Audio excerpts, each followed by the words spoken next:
You're listening to the Real Estate Forum, where we talk all things real estate and have a good laugh along the way. The Real Estate Forum is back after a 2-week hiatus, and I was nearly shot. People were saying, where the hell's the podcast? Gavin, Brent, what are you guys doing? We have been working our butts off, but our fearless producer, Craig, has been in Japan, and for a guy who is a professional photographer, takes the worst selfies. They're terrible. You know those like old school camera ones where you used to have them on top of the computer, and like the old men used to take photos and they'd have the triple chin and they'd be looking down, and like that's a terrible, like it's not a flattering viewpoint at all. Craig, for a photographer, you take shit photos, but he does take good property photos. He does. And that's all that matters. Now, Brent. Yes. I've missed you because I haven't seen you for 2 weeks. Thanks, bro. I've missed you too. The only interaction that we had was a comment on an Instagram post, and that's basically the only time I've talked to you. Yeah, it's been great. I didn't even reply to it. I'm sorry. Yeah, very rude. How you going, man? Yeah, pretty good, dude. I don't know about you, but our like a lot of stuff's happening every day. Like it's got listings out. It's going really well, really busy. I think the market is performing like it's so hot at the moment. But do you agree? Yeah, well, I have one in Cranbourne, which I don't normally do. Yeah. 19 offers. In Cranbourne East? Yeah. Yeah, wow. 19 offers. Underquoted. Yeah, definitely. No, it's been a good, mate. Like we had even one in Mount Eliza. Like, you know, we don't even work out there, and I think 5 days or something, and you know, multiple offers and above the guide. Probably should have taken it to auction. So yeah, and a lot of unconditional offers, just subject to building and pest only. So when I say unconditional, I mean the finance clause is not attached, which is absolutely awesome for sellers. You know, it's a funny thing. 5 years ago, people would go to open for inspections and they didn't have finance. It's like almost the open for inspection was their first port of call. Yep. But they're speaking to their brokers, getting their finance pre-approved, and then going to look at houses. Yeah. And so they can make confidently, more offers that are unconditional. Whereas initially when I first started in real estate, they weren't like that. People didn't even know if they were looking to buy in the next 10 years. They'd just go and have a look at a house because that's what they wanted to do. Yeah, and it's changed. I find as well, like a lot of buyers, they come in and they've got all these different conditions. Like they've spoke to even a conveyancer before. Like, you know, don't put an offer unless you do this and that. Yeah. And I'm a strong believer social media has such a big influence in the world and with real estate. Everyone wants to be a house flipper now. You know, everyone is a building and pest inspector. You know, a lot of people are very knowledgeable around stuff I didn't think they would be, or even 2-3 years ago, they weren't that knowledgeable. So it's a pretty cool time to be alive. Education. Yeah, very educated. It is a cool time to be alive. Actually, one thing I want to chat briefly about, AI in real estate. Mm-hmm. What do you think of it? Well, it's funny you say that because I was like on my email before and I got an invitation to some AI video thing. So I click on it and his mug's on there as a guest speaker. I'm talking at it. What's it called? Video? I'm not so sure. Anyway. But I'm talking at it. Next week. So 28th of November, I fly back in on the 27th, so I probably won't be there. But I'll give you a shout out. What was your question about AI? So my question to you is, how do you see AI in the world of real estate in the next 2 years? I personally use it every day. What, in your write-ups? No, not just write-ups. No, everything. My appraisals are done through AI. My proposals are done through AI. Elaborate. How do you mean? So if I'll go do a proposal, for example, I've done one last night, this morning. After our directions meeting, I just put in there, please create a proposal for X address, commission, make sure you highlight our sales in this suburb and make sure you highlight our social media and what that actually does to get you the best price. Puts it in there. I put it back through a couple of times and just make sure it's really pinpoint accurate. Like today, I had to write in there, make it sound less egotistical, and it spat it back out. And I was like, wow, like that makes like that. I would send that to my mum. Like it was so like calm and, you know, really nice. And I sent the proposal and she replied saying, thanks for being so quick. You know, it was awesome. That's crazy. AI is massive, man. Yeah, it is good. I reckon on top of that, and I'm working with a guy at the moment in the field of AI for marketing. Video marketing, text message marketing, communication. This is like right now you make 100 calls in a day or whatever. You could make 1,000 calls in a day with AI. Like it's mental. So the database and the amount of service that we can offer to clients and prospective clients through AI is huge. Yeah, it's crazy. Did you do a video with this company that you're speaking at? No, they want me to though. Okay. They just like make you like act like you're there. Yeah, so essentially, yeah. Okay, yeah. Yeah, look, to be honest, I actually don't know that much about it, so I have to look into it before I start talking about it. Mate, I love the honesty. That's what I say. Like sometimes I'm at a house and they ask me a question and I'm like, I'd be lying to you. I'd be giving you a disservice if I answer that question. Let me ask my client. Because if I lie to them, oh my God, Brent's a liar. Oh, you never lie. Yeah. One of the best things you can say is, I'm sorry, I actually don't know the answer to that, but what I can promise you is I'll get back to you in 24 hours with an answer. And we'll give you the correct answer. Yeah. Yep. So today's podcast, we'll go through the sponsors in a moment, but I want to run you through the agenda. So we have got a guy by the name of Callum who's coming on, and he's a young bloke, very young, but done very well in a short period of time in a marketplace typically reserved for your older clientele. So it's not like he's a young person dealing with young sellers. He's a young person dealing with older sellers. And that is one of the hardest markets to crack, an established market with established agents, and already has a repertoire, a reputation in that area for being the number one agent. So looking forward to kind of picking the brains on that young fella. We've also got, obviously, our regulars. Greggy and Jade. And just sorry to continue on with Cal. I've been listening to some great podcasts lately about, very high performers. Real Estate Forum. Both sides, but yeah, similar. Which those guys are amazing. And they have their agents are doing, say, $1 million a month. They're doing 10, 20, 30, 40 million, some of the best agents in Australia. The one thing that I really want to harness is, what's Andrew from Cranbourne writing 300,000? How's he getting to 300? How's he getting to 500? And I was having a conversation to Carl off air, and what he was telling me was I can't wait to interview him because he is going to tell people who just got into real estate or have transitioned from that role of assistant into how you get so much momentum in a space of 6 months. So it's going to be jam-packed full of heaps of knowledge and, raw and honest knowledge because he's just doing it and it's just been done as well. So super excited. So he's very nervous, so don't stuff up, Callum. Yeah. Our sponsors? XOXO. Before we get to the sponsors, just want to chat briefly about Sam, our mentor, Sam Fonsbach from Alger Hooker out in New South Wales.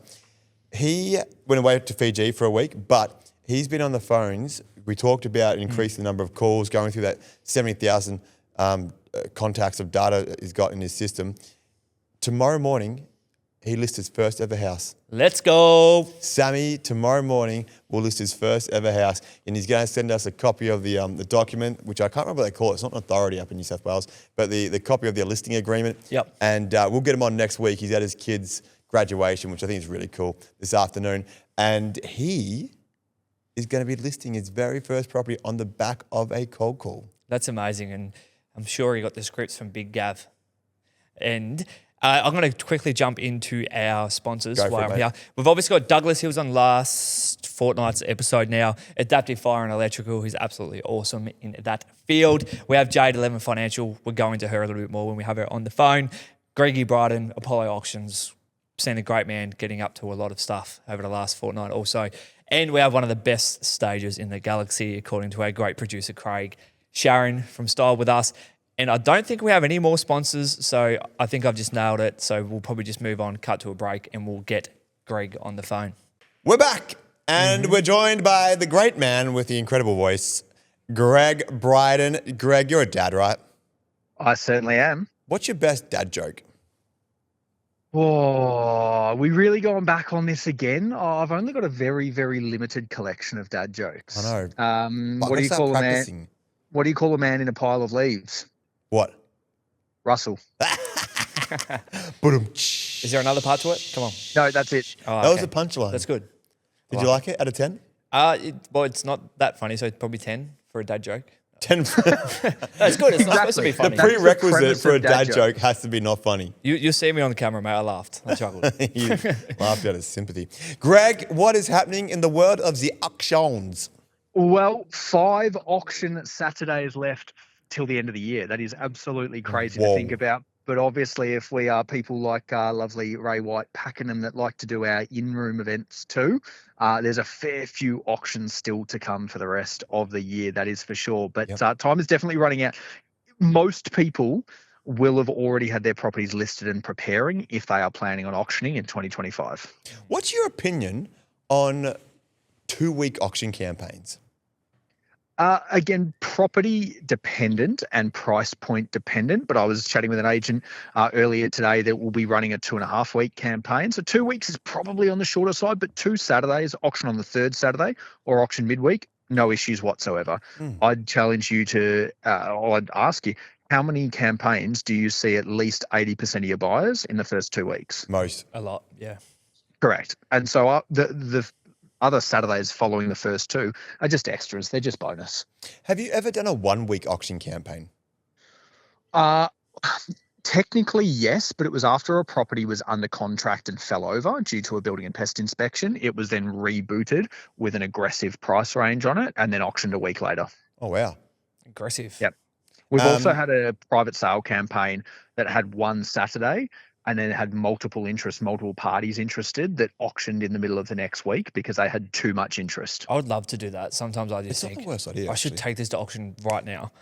You're and so starting to learn. we do that regularly. We just do say- that so regularly. It's the best way to do it. We do it in a boardroom on a 6 o'clock on a Wednesday, Thursday, Friday evening. If you've got too many offers, a multi-offer scenario, which is going to cost you more time and more effort to go and write up 12, 13, 14 offers, put them in a room.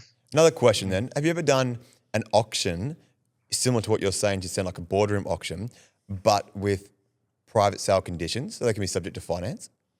I have. You can't sell it on an auction contract because it Correct. refers to it being unconditional, but you can effectively have a bidding war with each person on their approved terms.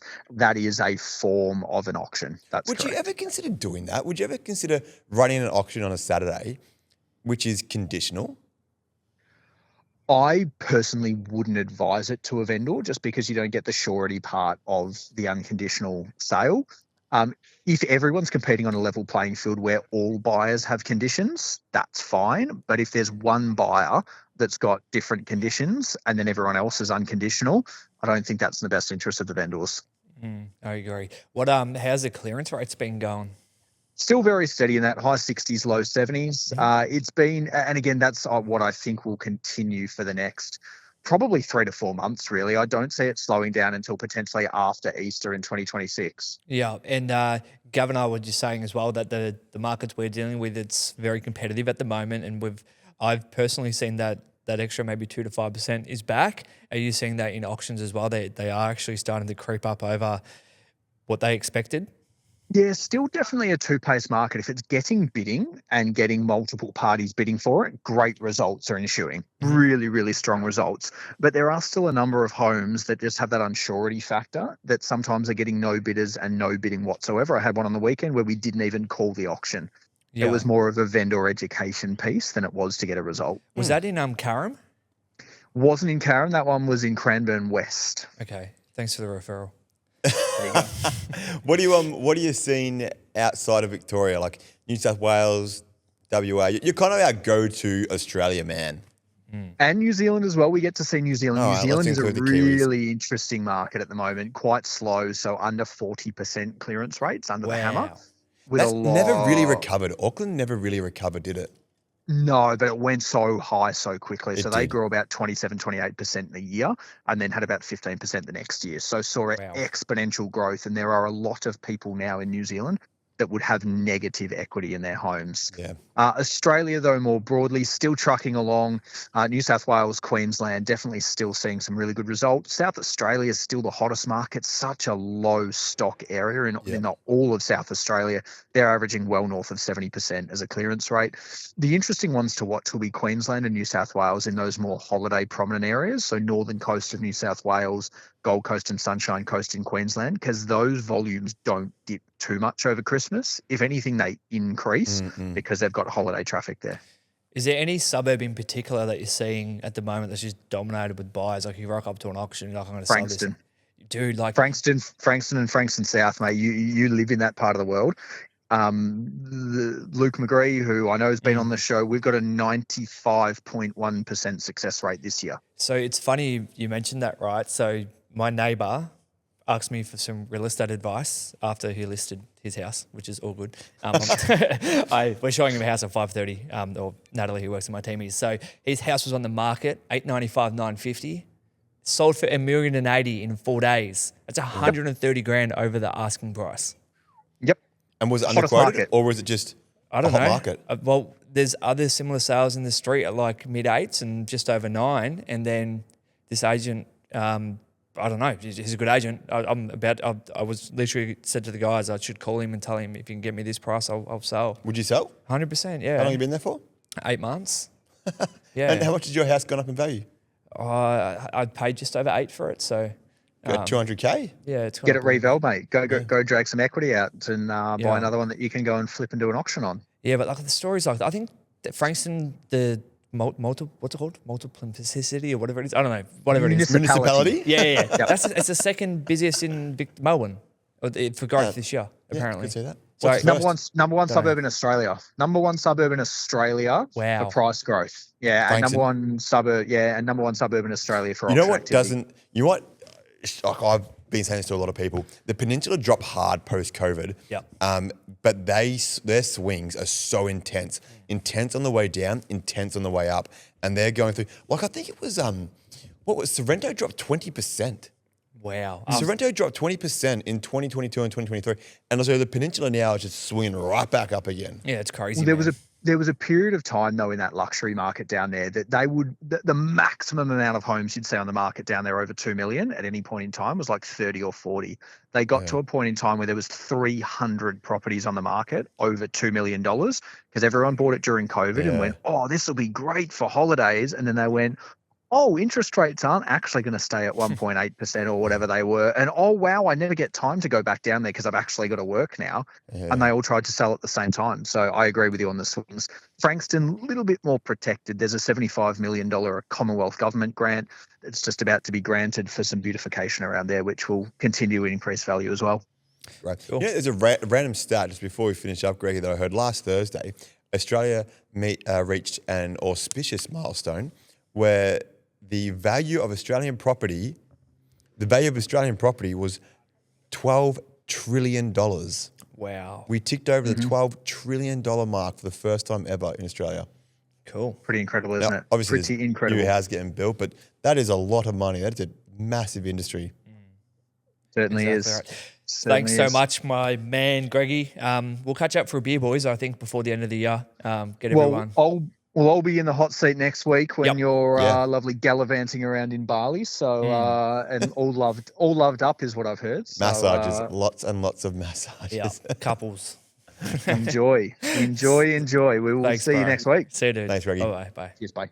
All right, we're back with Jade from 11 Financial. And Jade, I got a bone to pick with you. I spoke to you about 2 hours ago and you said you were going to give me a referral and I still don't have it. I'm going away. I'm gonna send you that as soon as we get off the phone. What did I say? I said I'd send you a referral and a restaurant recommendation. Yeah, and I have 0. I don't care about the referral. Where's the restaurant recommendation? It's in Bali. Oh, and what is it? It's called Long Time. Long Ooh, time. love you. It's called Long Time and it's just out of Canggu. I just got back last week and this restaurant was beautiful. Gavin has the mind of a 2-year-old. Well, you had the same. You actually tried to say it on air in the racist undertones. Anyway, we're not going to try and. It'd be nice to have a kid in the house for you then soon, Gavin. Yeah. Well, I already got one right now. His name's Brent. So Jade told me, I've just been, I haven't really been thinking about much about finance. So tell me what's something know. exciting about finance. Exciting. Look, there's a lot happening at the moment. There's a lot of movement after the changes that we've spoken about so much since October. Record numbers, to be honest, when it comes to pre-approvals. Clients are purchasing a lot quicker. So while there's no exciting new news, the good news is that first home buyers are getting into the market. People are getting really good prices for their sales. You would probably notice, I guess, on your end that people are paying more than what they were, say, 6 months ago. Mm-hmm. Good news. Look, I think if anything, we've probably seen some news that isn't as favourable when it comes out of the RBA and it looking more and more unlikely to us getting really many further rate cuts at all. Ever? Potentially. Yeah, potentially. What? So Wow. the next RBA meeting is on the 9th of December. Will we get an early Christmas present? I can almost guarantee no. Put a wager on it. The minutes were released yesterday from the November meeting, and the commentary in those minutes sort of implied that we can expect one further rate cut by the end of 2026. Wow. And it's actually pretty cool to see so much confidence in the market with that news coming out too. And I think the good news side to that is that, and I think we've spoken about this previously, Gavin, that we predicted that if the rates do come down another 3 or 4 times over the next year, we would then likely see them come back up the year to come. Yeah. Whereas if they are more prudent with their approach and they don't, continue reducing, we're not going to feel that pain once it starts coming up again, right? It's just going to be the steadiness of it just staying the same. I like this as well. Hopefully. We actually spoke to Greg just before about the luxury market where people during COVID bought these holiday homes, 1.8% interest rates go back up. They can't afford to keep them. They're trying to sell them. They're selling at a loss. Have to pay land tax now. Land tax, yeah. So I think this is actually a really good thing that interest rates stay on hold because it gives people certainty. If we had the same level of rates for the next 12 months, it just gives people some form of certainty and clarity, where if it's going up and down, the market's in chaos. Yeah, normality. That's right. Yeah, and normality. to be honest, if the difference in you purchasing a house is that your budget is absolutely pressed by the potential of saving $200, $300 in interest, then you're probably spending more than what you can afford. Mm-hmm. What would be with your clients, Jade? So say someone's got a pre-approval for 800. How many people would spend 750, 800? Like, do a lot of people borrow their max capacity? A lot of people do. Wow. A lot of people do, but then there are some people that don't. Like it's honestly at the moment, I would say it's 50-50. In the past, I would say people just spend that top dollar. Yeah. But I think people are a lot more frugal now. They have seen, they've watched their friends or their family buy at that max capacity while interest rates are low and then struggle over the last, 12 to 18 months when rates have gone up. So a lot of buyers have, I guess, learned a lesson from people around them or what they see on Instagram or do their own research about, what's happened with the recent rate increases. And I guess that helps them be a little bit more conservative with their approach when shopping. It's a good question, Brent. I'm going to put it to you though, Jade. 50-50, if you're telling me 50% are borrowing their max capacity, isn't that concerning? Yeah, it is. So for some clients, though, we have to remember that if they're first home buyers, it might be a matter of they've got HECS debt that they expect to be paid off in the next 2 years, or they are apprentices with wages increasing in the next year or 2 years. So for a lot of the clients that are determined that they want to borrow that maximum amount, it's because they can see in their future that their financial position is going to improve. So they feel confident to be able to proceed with that. But the question, I always get my clients to have the conversation around, what are your plans for the next 5 years? Do you plan on having a baby? Do you plan on XYZ, so that they can really consider this? Because as we know, time flies. What our life looks like today, we can blink and it looks completely different. I spent $2.4 million on a house, had no plans for babies, and what's happening in 2 weeks' time? Exactly. And that probably felt like yesterday. Yeah, it was. But at the end of the day, we have to also remember that when we look at a client's maximum borrowing capacity, there is the 3% assessment rate, which is a buffer built on top of it. So when we're looking at that, it's already based off the interest rates being, say, 8.5%, 9%. So there is already a little bit of a risk budget built in there. But yes, it is concerning when people want to spend their absolute maximum, because it's likely sometimes that these people then go and buy a new car as well. Yes, exactly. Time and time again, isn't it? The same thing. Like day follows night. Yeah. Or night follows day. Yeah. It's an interesting time. Very insightful, Jay. That's very, very insightful when you've excited me about finance because I needed some finance excitement in my life. Is exciting finance an oxymoron, Jade? Yes. I think so, yeah. But no, we appreciate you a lot. I look forward to your referral I'm going to send it to you right now. and I'll give them a call and appreciate you a lot. Have the best night. Perfect. You too. Bye, guys. I'll see you next time, Jade, at Long Time. Yeah. Bye. See ya. Thank you so much, Greg and Jade. I'm sure our viewers, I can't comment on the viewers, but I'm sure they do like the insightful information. We had over 100,000 people view last time's episode, which if you look into the YouTube views, that's a lot of people for two bums in Pakenham. Yeah. I think I'm a bum when I come here. We're bogans. Yeah, so it's awesome. So please keep watching it, listening to it, whatever you do. But you need to subscribe because Craig gets a bit upset that We're going to lose our job. Yeah. If you don't subscribe, we lose our job. And we're not even getting paid right now as it is. So we can't afford to lose our job. Yeah, so we need some subscribers, please. Let's get stuck into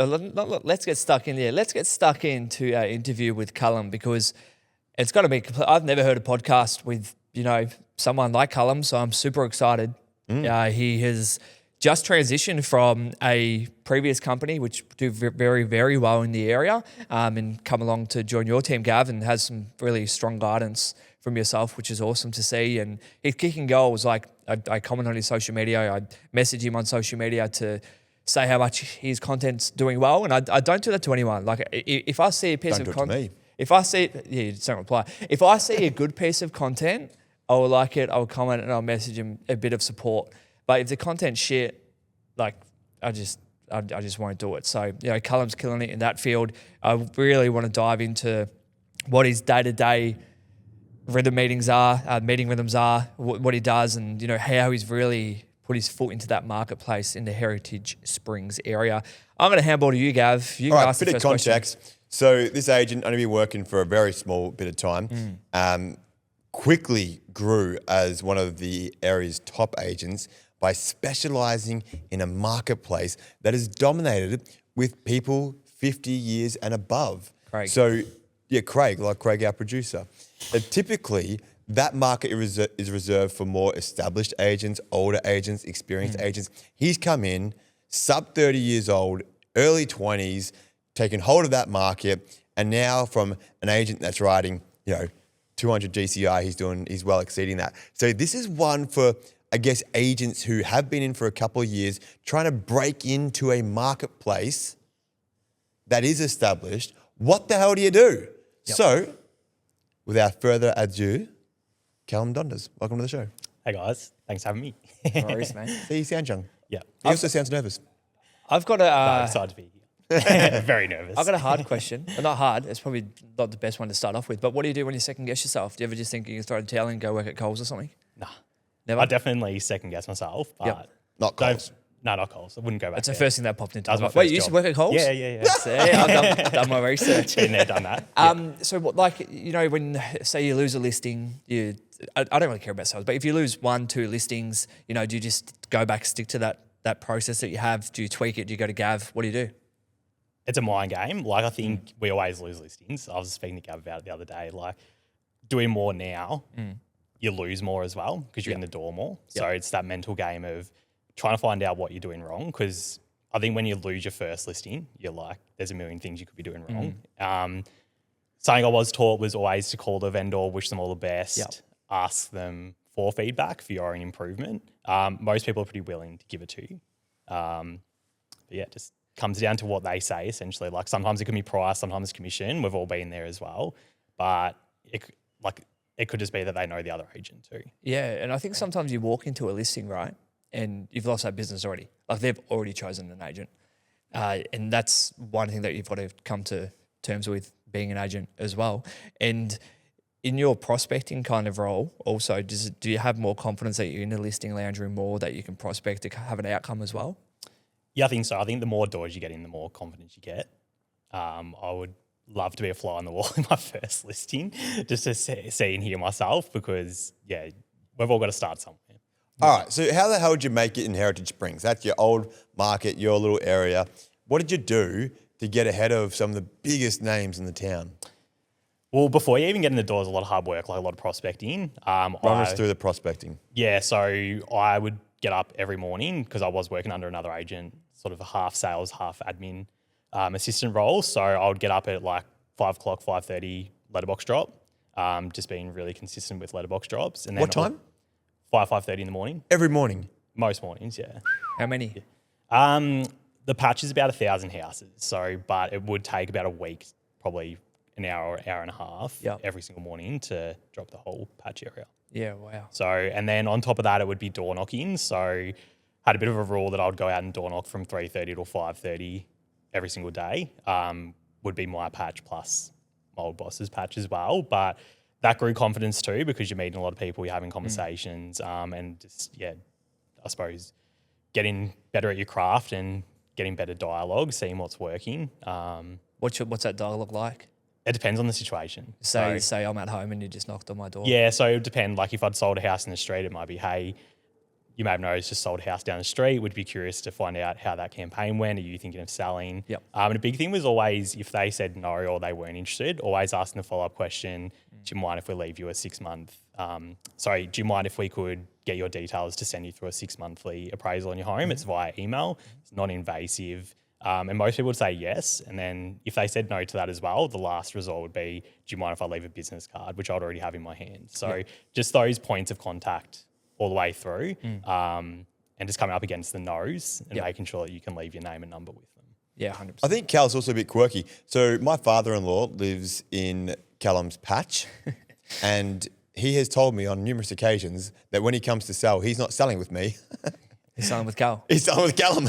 And now, there's a couple of things that won him over, but I want you to explain it. What's some of the different things that you do, like around Christmas time? I mean, we are getting close to Christmas. So what's some of the things that you do for marketing that's a little bit different? Yeah, so again, it is doing those different marketing things. We all can do the calendars for the new year.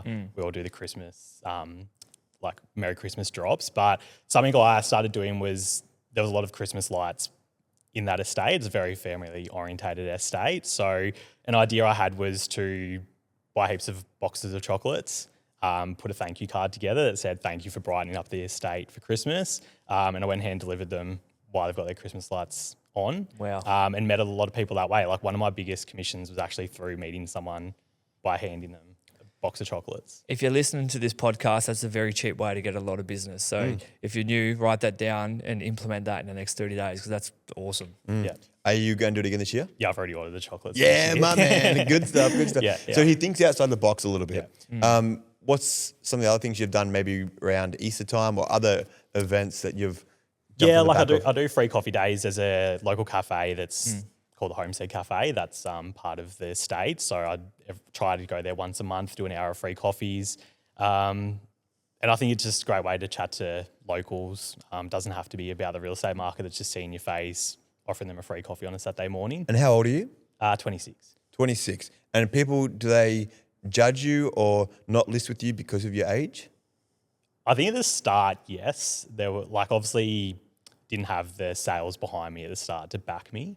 But I think you've got to be genuine. I think people really respect when you're genuine. Yeah. And I think in an era where, like Gav, you're doing an AI talk next week, I think, that it is so easy now with the use of AI to be really good at your craft that people just crave that authentic side, that when you're having a face-to-face conversation, that you are human and you're interacting with them and learning about their situation rather than just reading off a script of this is what your house is worth, this is the commission, this is the marketing. There's a great saying by John McGrath, if you're good enough, you're old enough.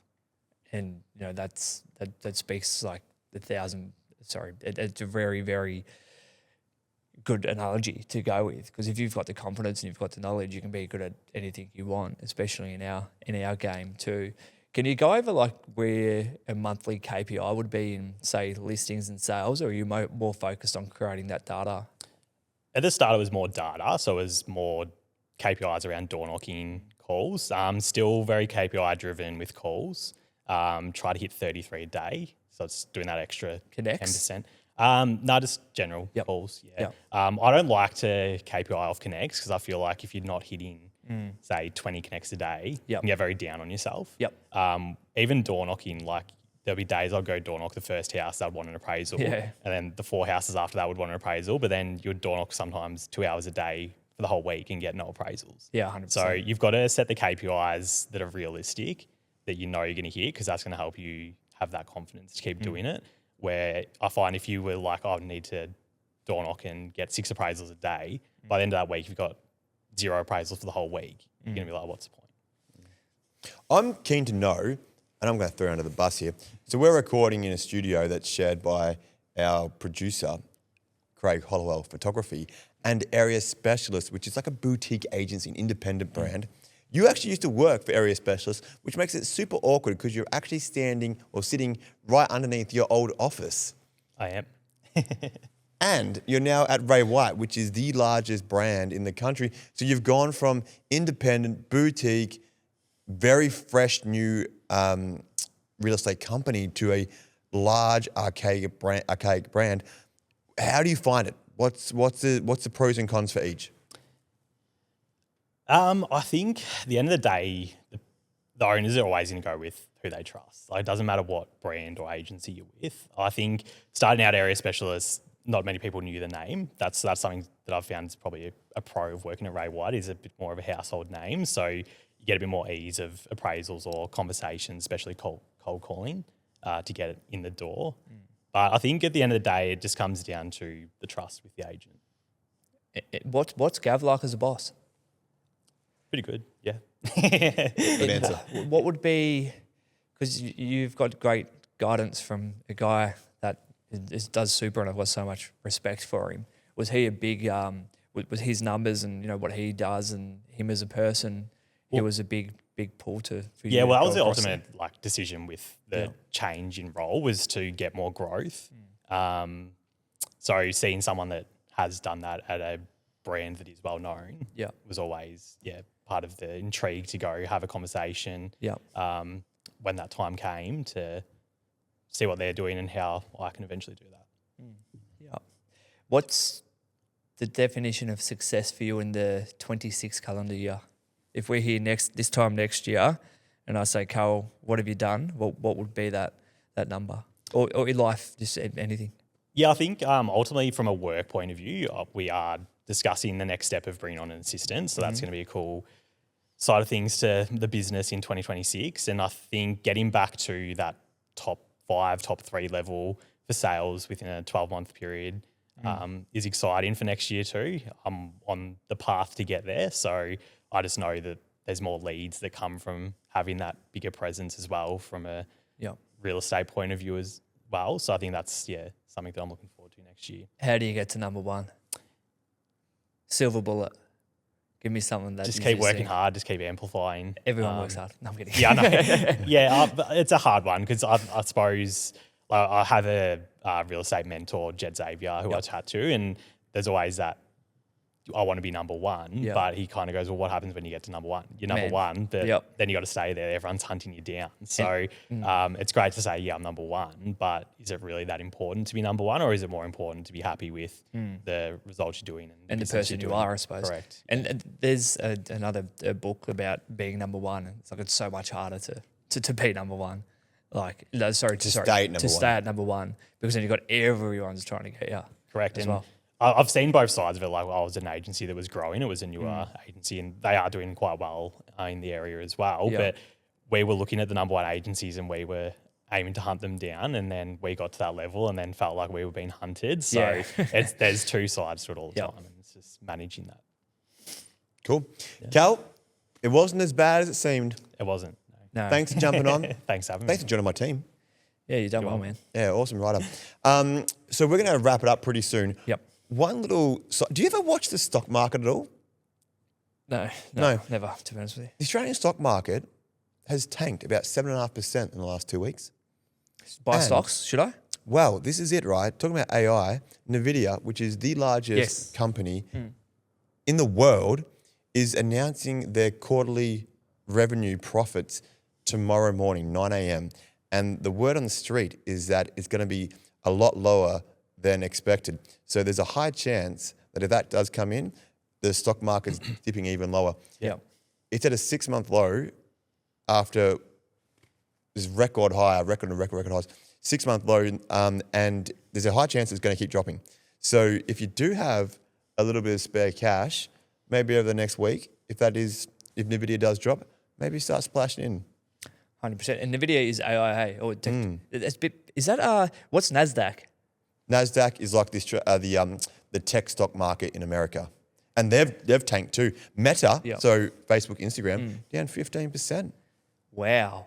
Yeah, in the last few weeks, down 15%. Wow, that's crazy. Any final questions, mate? Any passing words? No, didn't you have a story to tell? Oh yeah, I was not gonna. I just thought about it, but I have 2 stories. So Alex, who works with me for 4 years, is leaving the team, which is Bullshit. Yeah, no, legit. So I haven't told anyone this. Is he going out on his own? Craig, no. So Craig or anyone in the studio hasn't heard this before. So yeah, Alex has decided to start an electrical apprenticeship, which is absolutely awesome. Right. He let me know on Monday, which You okay? yeah, cool. Yeah, I'm okay. I think, I haven't spoken about it much, so I'm like, oh, God, am I okay? But no, I'm all good. So the good thing about that is, he's been such an amazing person in my life. Yeah. I've got to miss working with him every day. But on the other side of that story, I'm going to Bali tomorrow, right? And I spoke to Dean about it, and then he's like, oh, I've got this assistant for you. I'm like, oh, all right, I'm going to Bali. I don't really give a fuck at the moment about that stuff. I'll go on holidays and start my team again. And so I call this guy, and I'm like, I've got no time to catch up with him. So I'm like, what gym do you train at? And he's like, oh, Revo in Frankston. I'm like, no way, that's where I train. That's where I go to the gym. I said, what are you doing tomorrow at 6 a.m.? It's like 7 o'clock the night before. I'm like, what are you doing tomorrow at 6 a.m.? He's like, oh, nothing. I said, sweet. If you want a job interview, come train with me for an hour. So we trained legs for an hour, spoke nothing about work. It was all personality, and one of the best job interviews I've had, because we're not talking about, oh, I want to do this and that, I'm this good at that. It was a genuine conversation. Yeah, good. Personality building, testing kind of thing. Had a coffee with him after, and I think he starts in my team tomorrow or the next day. Cool. So we're straight back into it, which is absolutely exciting.